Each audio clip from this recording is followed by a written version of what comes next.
Hello दोस्तों, कैसे हैं आप लोग। आई होप दोस्तों कि आप लोग ठीक होंगे, अच्छे होंगे। दोस्तों मैं रोज़ की तरह टिप और ट्रिप आप सभी के लिए कुछ ऐसी लेके आ चुकी हूँ कि इस टिप के जरिए आपका काम भी आसान होगा और टाइम भी बचने वाला। कुछ ऐसे हैक टिप अमेजिंग लेके आ चुकी हूँ। तो चलिए दोस्तों टिप्स को शुरू कर लेते हैं। नमस्कार दोस्तों, क्रिएटिव वूमन में आप सभी का स्वागत है। दोस्तों पहला हैक टिप, मैंने एक कटोरी ले लिया है। एक कटोरी में मैंने लाल मिर्च पिसा हुआ डाल लिया है और इसमें घर का होममेड रेमेडी मैंने हल्दी डाल दिया है। दोनों चीज़ मैंने डाल के होममेड रेमेडी मैंने एक सॉल्यूशन बना लिया है। अब आप देख पा रहे होंगे कि इस तरीके से मैंने डाल लिया है और इसको क्या करना है, सिंक में डाल लेना है। दोस्तों रात को जब हम सोते हैं अपना सिंक वगैरह साफ़ करके, तो ये पाइप के थ्रू हमारे सिंक में बैक्टीरिया वगैरह कीटाणु वगैरह आते हैं। तो ये होममेड रेमेडी को आप जब आजमाएंगे तो आप देखेंगे आपके सिंक में बिल्कुल भी कोई कीटाणु नहीं आएंगे, कोई बैक्टीरिया नहीं आएंगे। तो इस ट्रिक को, इस सॉल्यूशन को आप अपने सिंक में, क्या आप अपने जो वॉश बेसिन है उसमें भी इसी तरीके से डाल सकते हैं। इस तरीके से ये डालेंगे तो आप देखेंगे कि बिल्कुल भी जो पाइप के थ्रू आते हैं हमारे घर में, ये छोटे छोटे बुनके कीड़े वगैरह आपने देखा होगा जब हम सुबह सुबह उठते हैं तो पाइप के थ्रू हमारे वॉश बेसिन में बहुत सारे इस तरीके से छोटे मोटे कीड़े बैक्टीरिया वगैरह आती रहती हैं। दोस्तों इस तरीके से आते हैं तो हमारे घर में कुछ ऐसी बीमारियां हो जाती हैं। तो दोस्तों इस ट्रिक को आप सोते समय इस ट्रिक को ज़रूर ट्राई करें।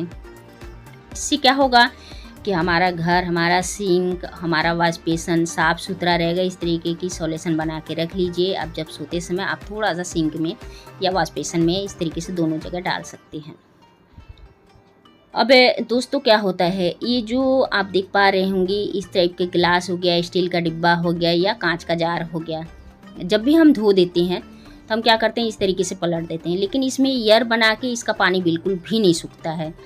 तो दोस्तों वही ट्रिक ट्राई करना है कि जब ये पानी नहीं सूखता है तो मुझे क्या करना है, बस हम सभी के घर में इस तरीके का क्लॉथ पिन तो रहता ही है, तो क्यों ना हम क्लॉथ पिन का इस्तेमाल करें। अब देखिए जो ये क्लॉथ पिन है ना, अब क्या करना है, इसके माउथ वाले पार्ट पे 2 से 3 लगा देना है। जैसे कि अब आप देख पा रहे होंगे, आप चाहे 4 भी लगा सकते हैं, तो मैं फ़िलहाल 2-3 लगा रही हूँ।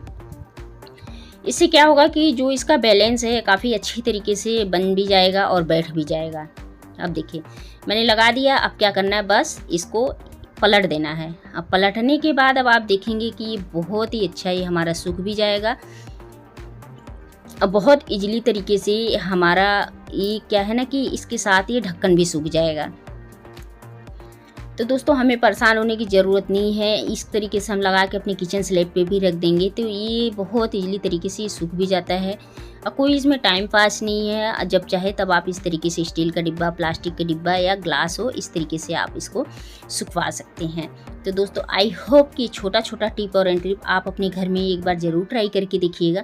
अगर दोस्तों आप सभी को ट्रिप ज़रा से भी पसंद आता है तो प्लीज़ दोस्तों हमारे वीडियो को लाइक भी कर दीजिएगा, हमारे चैनल को सब्सक्राइब भी कर लीजिएगा और बेल आइकन बटन को भी प्रेस कर लीजिएगा। तो चलिए दोस्तों इसी के साथ अगला हैक टिप भी देख लेते हैं क्या है। तो दोस्तों आज क्या है कि ये जो कैसरोल होता है, जब क्या होता है कि जब हम कैसरोल में रोटी रखते हैं तो आपने देखा होगा जब हम गर्मा गर्म रोटी बना के कैसरोल में रखते हैं तो ये हमारी रोटी नीचे वाली गीली हो जाती है और इसको खाना कोई पसंद नहीं करता है। तो दोस्तों इसको खाना कोई नहीं पसंद करता है, तो इसके लिए मुझे क्या करना चाहिए। तो देखिए हम सभी के घर में इस तरीके से लकड़ियाँ रहती भी है, नहीं भी रहती है, नहीं भी है तो पेड़ में बहुत लकड़ियाँ होती है, उसको तोड़ लेना है, धुल लेना है, अच्छी तरीके से धुल के सुखवा लेना है। अब देखिए इस तरीके से 5 से 6 लकड़ियाँ आपको इस तरीके से रख देना है अपने हॉट केस में, कैसरोल में। अब जब भी रोटियां बनाएंगे आप इस तरीके से रखेंगे तो आप देखेंगे ये जो रोटी है ना आपकी बिल्कुल भी नहीं गीला होगा और नीचे की रोटी जो नहीं खाना पसंद करते हैं हर एक कोई खाएगा। तो दोस्तों हमारे दादा नानी के ज़माने में कुछ ऐसा था, लकड़ी का जो धागे से भी बना लेते थे। कुछ लकड़ियाँ थी तो इस तरीके से नीचे रख के इसके ऊपर रोटियाँ रखते थे, जो कि नीचे वाली रोटी बिल्कुल भी गीली नहीं हो रहती थी, बिल्कुल फ्रेश रोटी रहती थी, सूखी हुई। तो दोस्तों हर किसी के पास हर सुविधा नहीं होता है, ये रोटी रखने का स्टैंड नहीं होता है, हर कोई धनवान भी नहीं होता है। तो सबकी अपनी अपनी एक सोच होती है। तो दोस्तों ये जो हमारे भाई बहन जो कुछ ऐसे हैं कि वो इस तरीके का हमारे जैसा सुविधा नहीं है, तो उनके लिए भी बहुत ज़्यादा हेल्पफुल है। तो दोस्तों छोटे छोटे टिप हैं कुछ, इस टिप को आप एक बार ज़रूर ट्राई करके देखिएगा। अब दोस्तों ये जो साड़ी होती है, आपने देखा होगा कि इस साड़ी को हम जब तह लगाते हैं तो क्या होता है कि तह लगाने के बाद जब हम हैंगर में लगाते हैं तो आपने देखा होगा कि ये साड़ी हमारी बार बार ये गिरती रहती है। अब बार बार ये जब ये गिरती है हैंगर में से तो ये बहुत ही बुरी लगती है। अब बहुत ही बुरी लगती है तब मुझे क्या करना चाहिए? इसके लिए दोस्तों मैं आप सभी के लिए एक छोटा सा नुस्खा लेके आई हूँ कि जब भी हम इस तरीके से अपने साड़ी को लगा देते हैं हैंगर में तो ये बार बार गिर जाता है, तो ये बार बार गिरे नहीं। अब हम सभी के घर में इस तरीके का क्लॉथ पिन तो रहता ही है। अब आप देख पा रहे होंगे ये हमारा स्टील का क्लॉथ पिन है, आप कैसे भी ले सकते हैं पर लोहे का नहीं लेना है कि उससे जंग भी लग सकता है, हमारी साड़ी ख़राब हो सकती है, सूट है या साड़ी है। अब इसी तरीके से दोनों तरफ से हैंगर के ऊपर पास में जाके हमें इसको क्लॉथ पिन को लगा देना है। इससे क्या होगा कि हमारी साड़ी बिल्कुल भी नहीं फिसलेगा और ना ही गिरने वाला है।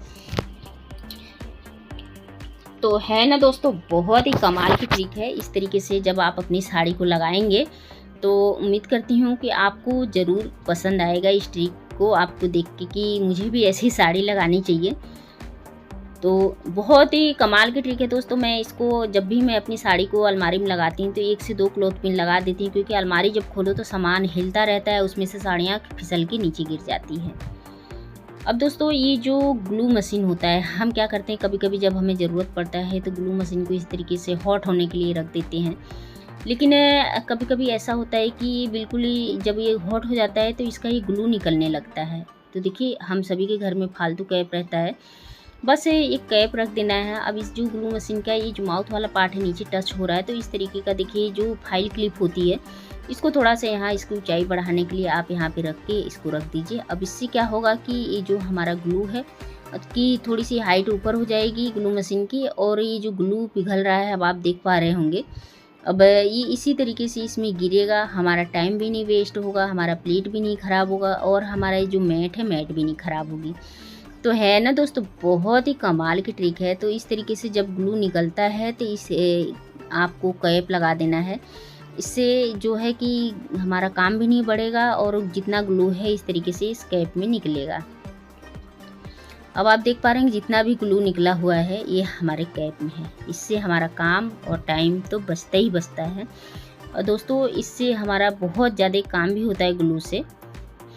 तो दोस्तों आई होप कि छोटा छोटा टिप और ट्रिक आप सभी को कुछ इसमें से पसंद आया होगा। तो प्लीज़ दोस्तों वीडियो को लाइक कर दीजिएगा, चैनल पे हमारे पहली बार है चैनल को सब्सक्राइब जरूर कर लीजिएगा,